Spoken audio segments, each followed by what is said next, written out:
Hello, नमस्कार, आदाब, सत श्री अकाल दोस्तों, कैसे हैं आप? फाइनली यहाँ पे फ़ोटो दिख रही है और मैं आपसे रूबरू हो पा रही हूँ। अभी ना कुछ जब जितना आप ना नेचर के करीब जाते हैं, उतना ना आपके दिमाग में, दिल में उथल-पुथल होने लगती है क्योंकि तब आपको ना वो चुप्पी वाला शोर सुनाई देने लगता है, जो खामोशियों की आवाज़ें हैं, वो सुनाई देने लगती हैं। और वो अभी मेरे साथ हो रहा है, जितना मैं मेडिटेट करती हूँ, उतना ज़्यादा मुझे ऐसी आवाज़ें सुनती हैं। हालाँकि पहले भी होता था कि आप जो झूठ-फ़रेब जैसी चीज़ें असहज बना देती थीं, लेकिन अब ज़्यादा होता है। जितना आप अपने आप को समझेंगे, जितना आप नेचर को समझेंगे, आपके साथ भी ऐसा होगा। करके देख लें। ठीक है, तो अब मैंने अभी कुछ गाने सुन रही थी, उसमें एक गाना बहुत ही अच्छा था। शायद आपको भी अच्छा लगे। मैं आपके सामने उसको गा तो नहीं रही हूँ क्योंकि मुझे गाना नहीं आता, लेकिन उसको कविता की तरह आपके सामने रख रही हूँ। लर्ज़ उठे दुनिया तेरी चीख से, लरज़ उठे, काँप उठे दुनिया तेरी चीख से, न बाकी रहे ज़ुल्म का सिलसिला, है उमरां दा रोड़ा, दिल दुःख विच पिरोना।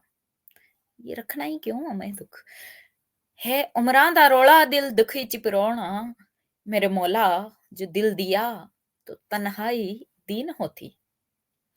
जिसका अंजाम हो अंधेरा, वो शम़ा कभी जली ही ना होती।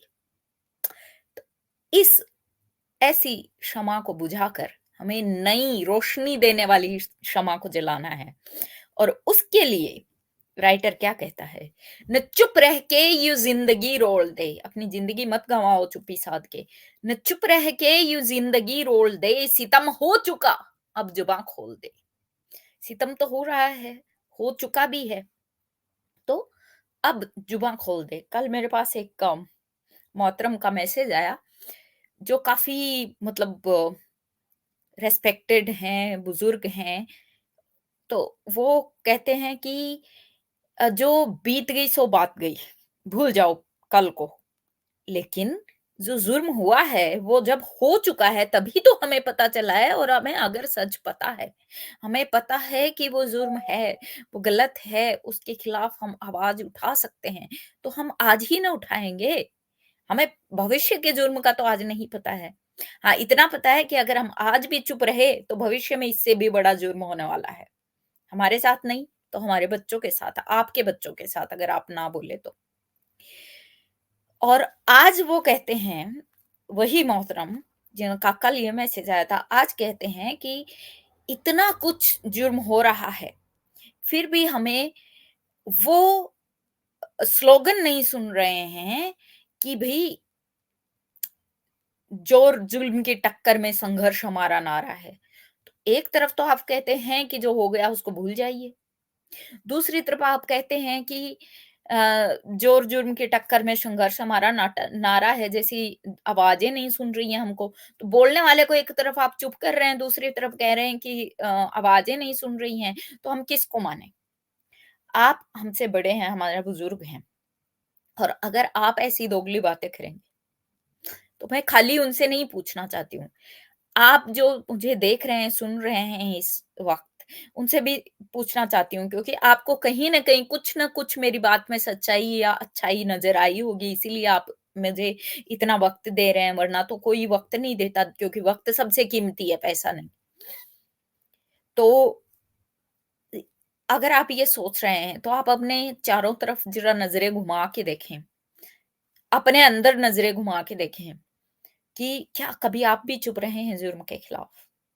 या फिर आपने हमेशा बोला है और नहीं बोले हैं, तो अब बोलना शुरू कर दीजिए, यही मेरी आपसे गुज़ारिश है। अपने दिल पे हाथ रख के बोलिएगा, एक बार खुद से पूछिएगा कि जिस दिन आपको लगेगा कि ये मेरी ज़िंदगी का आज आखिरी दिन है, उस दिन क्या आप पीछे पलट कर ये नहीं देख रहे होंगे कि मैंने क्या खोया, क्या पाया? उस वक़्त क्या आपको ये गलती नज़र नहीं आ रही होगी कि आपने चुप रहकर बहुत कुछ गँवा दिया? और आप अपने बच्चों के लिए सौगात में जो धन, जो संसाधन, जो सुकून इकट्ठा करना चाहते थे, वो इसलिए नहीं कर पाए क्योंकि आप चुप रहे। अभी आपको लग रहा होगा कि चुप रह के आप ये सब कर सकते हैं, लेकिन ज़िंदगी का मर्म यही है कि चुप रहकर, जुर्म के खिलाफ चुप रहकर, हमें शोर करने की ज़रूरत नहीं है अगर कुछ हुआ ही नहीं है तो। ज़बरदस्ती किसी पर इल्ज़ाम लगाने की ज़रूरत नहीं है। मगर जब आपको पता है पुख्ता तौर पर कि गलत हो रहा है और आप नहीं बोल रहे हैं, और या फिर आप किसी अपराधी को शरण दे रहे हैं सिर्फ़ अपने रिश्ते बचाने के लिए या फिर अपने घर की इज़्ज़त बचाने के लिए। सबसे ज़्यादा जुर्म घरों में होता है। आप भले ही अपनी बहू-बेटियों से पूछ लीजिए, अपनी बहनों से पूछ लीजिए, अगर औरत के खिलाफ सबसे ज़्यादा जुर्म हुआ है, वो घरों में हुआ है।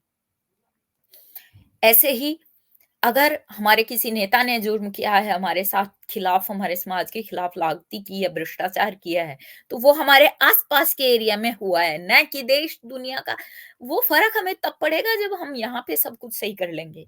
अभी तो हम यहीं हमारे आस-पास ही कुछ सही नहीं कर पा रहे हैं, कुएँ के मेंढक बनते हुए बस देख रहे हैं कि हाँ, हमारे आस-पास की दुनिया सलामत है तो सब ठीक है। अरे भाई! बाहर वाले भी आकर उस कुएँ की दीवार को ढहा सकते हैं और आप उसी पानी में समा सकते हैं। तो ये ना समझें कि बस कुएँ की जितनी दीवार है उतना ही आपकी दुनिया है। क्योंकि साँस लेने के लिए आपको जो चाहिए हवा वो बाहर से ही आती है। और अगर बाहर की हवा में ज़हर घुल गया ना, तो कुएँ के अंदर भी ज़हर घुल जाएगा और ऑक्सीजन तो फिर ऊपर होती है, बाकी सारी गैसें नीचे आ जाती हैं। तो फिर आप और हम क्या कर लेंगे? इसलिए हमें इस कुएँ की दीवार से इतर झाँकने की ज़रूरत है। तो आगे सुनिए वो क्या कहते हैं कि, "ना चुप रह के यूँ ज़िंदगी रोल दे, सितम हो चुका अब जुबान खोल दे। ज़माने को सारी हकीकत बता, जो भी तुझे पता है। ज़माने को सारी हकीकत बता, जो दिल में है तेरे वो सब बोल दे।" तो अब अपने आप से वादा करिए दोस्तों कि अब जो भी आपके सामने गलत हो रहा होगा उसके खिलाफ आप खड़े होंगे और जो सच होगा उसके लिए आप खड़े होंगे। वरना एक वक़्त आएगा जब हमारे आस-पास के सारे सच्चे, सारे अच्छे लोग खत्म हो जाएँगे, क्योंकि बुराइयाँ, ज़ुल्म उन्हें खत्म कर देंगी। और तब हमारे आस-पास रिश्ते बचाने के लिए खाली बुरे ही लोग बनेंगे, जो हमारे भी कभी काम नहीं आने वाले। जब हमारे साथ गलत हो रहा होगा, आप करके देख लें।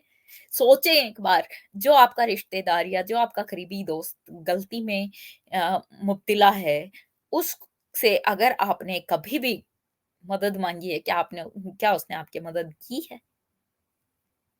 और अगर की भी है, तो बिना स्वार्थ के की है? इन बातों पर गौर ज़रूर करिएगा, क्योंकि मेरा मकसद यही है कि जो हम अब चुप्पी साध के बैठे हैं, अब भी अगर ना बोले तो हमारे आने वाली पीढ़ियों के लिए हम वही शम़ा जला रहे हैं, जो कि फिर अंधेरा करने वाली है उनकी ज़िंदगी में। तो इससे अभी हमें बाज़ आने की ज़रूरत है। सिर्फ़ आप जो सुन रहे हो उनको नहीं बोल रही हूँ। शायद आप उस कैटेगरी में नहीं आते हैं, जिनके लिए मैं ये बोल रही हूँ। लेकिन फिर भी हम कहीं न कहीं, कभी न कभी ऐसी गलतियाँ ज़रूर कर देते हैं। इसलिए सोचिएगा ज़रूर कि क्या हम भी तो इसी समाज के दायरे में जो रहते हैं, वो इसी समाज की दोहरी मानसिकता के चक्कर में तो नहीं आ रहे? उसके विक्टिम तो नहीं बन रहे हैं हम? सोचिएगा ज़रूर। और अगर आपको मेरी बात समझ आए तो इसको आगे भी बढ़ाइएगा, यही आपसे गुज़ारिश है। धन्यवाद, शुक्रिया।